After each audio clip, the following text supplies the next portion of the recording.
Hi, hello my dear students. Welcome to our channel Rajesh Biology and I am Rajesh MSc Zoology. Today our topic is chikungunya.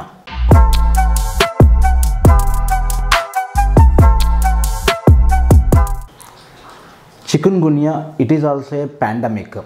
మనకి గతంలో ఒక particular trend అనేది నడిచేది, dengue trend లాగా chicken trend కూడా. స్టార్టింగ్లో అందరిలానే నేను కూడా ఇది చికెన్ తినడం వల్ల వచ్చేది అనుకున్నాను. కానీ గమనిక హెచ్చరిక, చికెన్ తినడం వలన చికున్ గన్యా రాదు. దయచేసి గమనించగలరు, చిత్తగించగలరు, పరిశీలించగలరు. సో ఇది చికెన్ తినడం వల్ల వచ్చే వైరస్ కాదు, ఇది మస్కిటో బైట్ వల్ల వచ్చే virus. So first of all chikungunya, ఇది చికెన్ కాదు, చికున్ గున్యా. ఓకే, దీన్ని కాజ్ చేసే వైరస్ వచ్చేసి chikungunya virus. Causative agent దీన్ని కాజ్ చేసే వైరస్ నేమ్ వచ్చేసి చికున్గున్యా వైరస్. దీనికి ఒక పెట్ నేమ్ కూడా ఉంది, సింపుల్గా దీన్ని చిక్వీ అని చెప్పేసి చెప్తారు. చిక్వీ, ఇది జనరల్గా మనం వాడే పదం, చిక్వీ వైరస్. అసలు ఏంటి దీని అర్థం ఏంటి? చికున్గున్యా అనే పదం యొక్క అర్థం ఏంటి అంటే, ఇది టాంజానియా నుంచి వచ్చిన పదం. టాంజానియాలో చికున్గున్యా అంటే దాని మీనింగ్ ఏంటంటే స్టూపుడ్ పర్సన్. ఏ పర్సన్ అయితే ఇలా బెండ్ అయిపోయి మజిల్ పెయిన్తో, మెయిన్గా జాయింట్ పెయిన్తో బాధపడుతున్న పర్సన్ ఎలా అయితే బెండ్ అయిపోయి చాలా వీక్గా కనిపిస్తాడో ఆ పర్సన్ని చికున్గున్యా పర్సన్ అని చెప్పేసి చెప్తారు అన్నమాట. ఆ కండిషన్ని చికున్గున్యా అంటారు టాంజానియాలో. అక్కడి నుంచి వచ్చిన పదమే చికున్గున్యా. చికున్గున్యా అంటే person with stupid appearance. Okay, and దీన్ని కాజ్ చేసే వైరస్ చికున్గున్యా వైరస్. ఇది ఏ ఫ్యామిలీకి సంబంధించింది? ఇది కూడా ఆర్బో వైరస్సే. ఇది కూడా ఒక ఆర్బో వైరస్. ఆర్బో వైరస్ అంటే మీకు తెలుసు, ఆర్థ్రోపోడా బోర్న్ వైరస్. మనం ఆల్రెడీ డెంగ్యూ చెప్పుకున్నాం ఆర్బో వైరస్ అంటే ఏంటి అనేది. ఇది కూడా ఒక ఆర్బో వైరస్సే, చికున్గున్యా వైరస్. దీని యొక్క ఫ్యామిలీ వచ్చేసి టోగోవైరిడియే. ఫ్యామిలీ వచ్చేసి Togaviridae. The Togaviridae family alpha virus. Next, దీన్ని ఏది స్ప్రెడ్ చేస్తుంది? బయోలాజికల్ ఏజెంట్ ఏంటి అంటే Aedes aegypti. Aedes aegypti and Aedes albopictus. ఇది vector mosquito, female Aedes aegypti. Of course, you already know that only females bites and suck the blood of humans. ఎందుకు only mosquitoes, females మస్కిటోసే కుడతాయి అంటే, females కూడా plant షేప్నే ఫుడ్గా తీసుకుంటాయి. కాబట్టి మనం మస్కిటోస్ని parasite అనలేం. Parasite అంటే ఏంటి? ఏదైతే తన ఫుడ్ కోసం వేరొక జీవి మీద ఆధారపడుతుందో దాన్ని మనం పారాసైట్ అని చెప్పేసి చెప్పచ్చు, క్లోజ్ అసోసియేషన్ ఉంటే చెప్పచ్చు. బట్ ఇక్కడ మస్కిటోస్ అన్నీ కూడా వాటి యొక్క ఫుడ్ని ప్లాంట్ నుంచే తీసుకుంటాయి, బోత్ మేల్ అండ్ ఫిమేల్. కానీ ఫిమేల్ మస్కిటోస్ పర్టికులర్గా బ్రీడింగ్ టైంలో వాటి యొక్క ఎగ్స్ని మెయింటైన్ చేయడం కోసం, టెంపరేచర్ మెయింటైన్ చేయడం కోసం హ్యూమన్ బ్లడ్ని అవి సక్ చేస్తాయి. కాబట్టి ఇవి వెక్టార్స్. అయితే ఈ వెక్టార్ బాడీలో ఈ వైరస్ కొన్ని చేంజెస్ జరుగుతుంది కాబట్టి ఇది ఒక biological vector. Female Aedes aegypti, female Aedes albopictus. Aedes జాతికి సంబంధించినదే డెంగ్యూ ఫీవర్ని కూడా ఇది కాజ్ చేస్తుంది, ఎడిస్. నెక్స్ట్ వచ్చేసి సిమ్టమ్స్. మనం ఆల్రెడీ చెప్పుకున్నట్టుగానే చికున్గున్యా అంటేనే జాయింట్ పెయిన్తో స్టూప్గా కనిపిస్తున్న, ఒక వీక్గా కనిపిస్తున్న పర్సన్. ఇక్కడ కూడా సిమ్టమ్స్, మెయిన్ సిమ్టమ్ వచ్చేసి ఏంటంటే joint swelling, joint pain, muscle pain, severe fever, severe headache and fever, nausea condition, vomiting, diarrhoeas. These are the symptoms. Classical చికున్గున్యాలో కనిపించే సిమ్టమ్స్ ఇవన్నీ కూడా.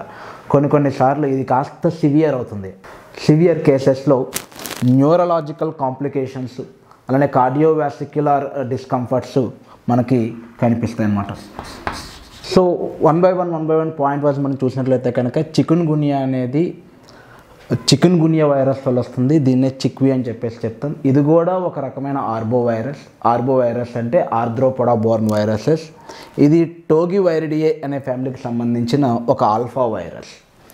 ఓకే, ఇక బయలాజికల్ వెక్టార్ దగ్గరకు వచ్చినప్పటికీ biological vector female Aedes aegypti and female Aedes albopictus. Maximum Aedes ఈజిప్టిని మనం గుర్తుపెట్టుకోవాల్సి ఉంటుంది. మెయిన్గా ఇదే అడిగే ఛాన్సెస్ ఎక్కువగా ఉంటాయి క్వశ్చన్స్లో. ఎడిస్ ఆల్బోపిక్టస్ కూడా అంటే మనం గుర్తుపెట్టుకోవాల్సిన రీసెంట్ క్వశ్చన్ కూడా ఏంటంటే, నేను అబ్జర్వ్ చేసిన ఒక NEET MCQ, chikungunya and dengue nowadays the become very invasive, which of the following genus cause both the diseases. ఈ రెండింటినీ కాజ్ చేసే జీనస్ ఏంటి అని క్వశ్చన్ అడగడం జరిగింది. ఎడిస్, జీనస్ ఎడిస్ అనమాట. ఎడిస్ ఈజిప్ట్ అనేది స్పీషీస్ నేమ్, మీకు తెలుసు బైనామినల్ నామినిక్లేచర్లో ఫస్ట్ లెటర్ క్యాపిటల్ లెటర్ ఉంటే అది జీనస్ అని. Now come to the symptoms దగ్గరకు వచ్చేటప్పటికి joint pain, joint swelling, muscle pain, severe headache ఉంటుంది, నాసియా, వామిటింగ్, ఫీవర్, ఇవన్నీ కూడా సిమ్టమ్స్. ఈ జాయింట్ పెయిన్ అనేది మెయిన్ సిమ్టమ్గా చెప్పచ్చు చికున్ గున్యాకి. చికున్ గున్యా మీనింగే టాంజానియా నుంచి వచ్చిన పదం ఇది. చికున్ గున్యా మీనింగే stupid person with joint pain. Rashes on the skin, rashes కూడా కనిపిస్తాయి చాలా రేర్ కేసెస్లో. అలానే జాయింట్ దగ్గర స్వెల్లింగ్ ఉంటుంది, రెడ్ కలర్ అపియరెన్స్, ర్యాషెస్ కూడా జాయింట్స్ దగ్గర మనకు కనిపిస్తూ ఉంటుంది. ఒకవేళ ఈ కేసెస్ కానీ సివియర్గా మారినట్లయితే కనుక, సివియర్ కాంప్లికేషన్స్ కానీ లీడ్ చేస్తే అది న్యూరలాజికల్ మేనిఫెస్టేషన్స్కి లీడ్ చేస్తుంది. అంటే నర్వస్ సిస్టమ్ కూడా డ్యామేజ్ అవుతుంది, కార్డియోవాస్కులర్ సిస్టమ్ కూడా డ్యామేజ్ అవుతుంది, అండ్ ఆర్థరైటిస్, సివియర్ ఆర్థరైటిస్ కూడా ఇది కాజ్ చేస్తుంది. ఇక వైరస్ స్ట్రక్చర్ దగ్గరకు వచ్చేటప్పటికి ఈ వైరస్ అనేది RNA virus, single stranded RNA virus.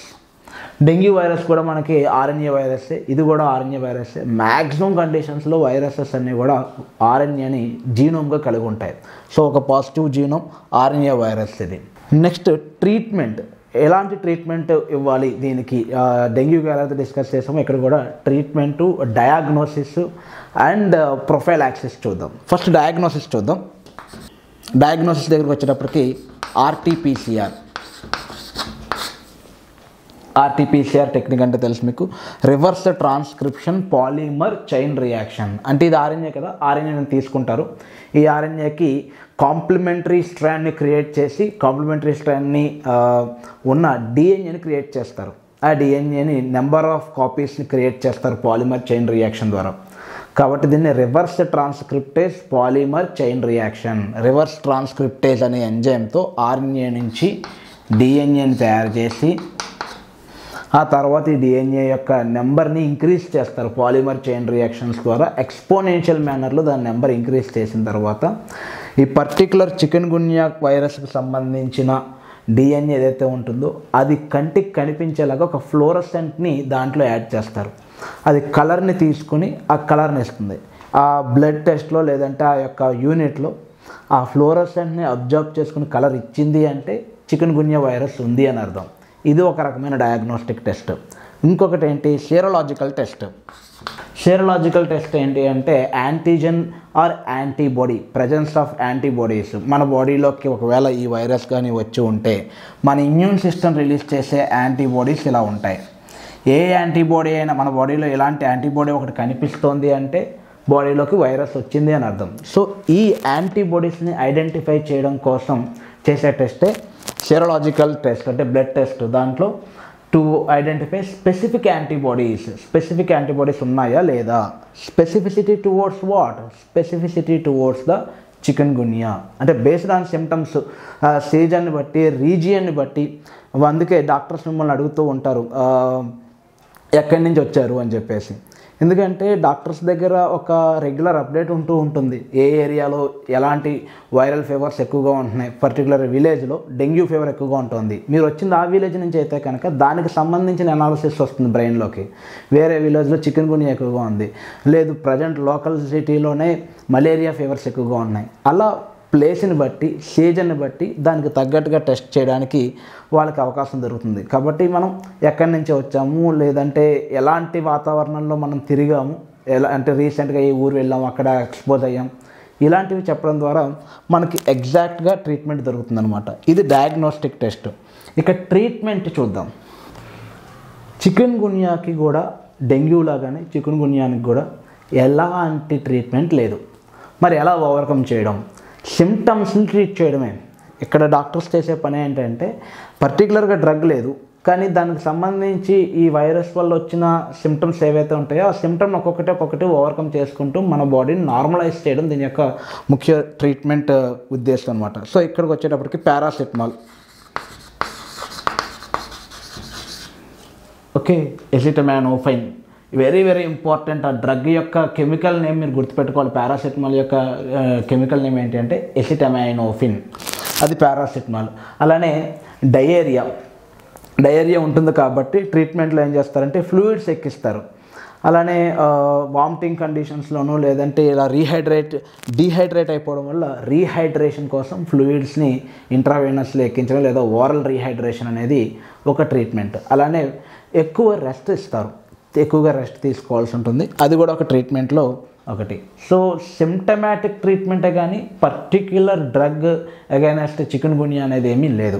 ఇక ప్రొఫైలాక్సిస్లో as like dengue, as like malaria, prophylaxis అంతా ఏంటి అంటే మస్కిటో బైట్ నుంచి మనం తప్పించుకోవడమే ఇక్కడ మెయిన్ ప్రొఫైలాక్సిస్.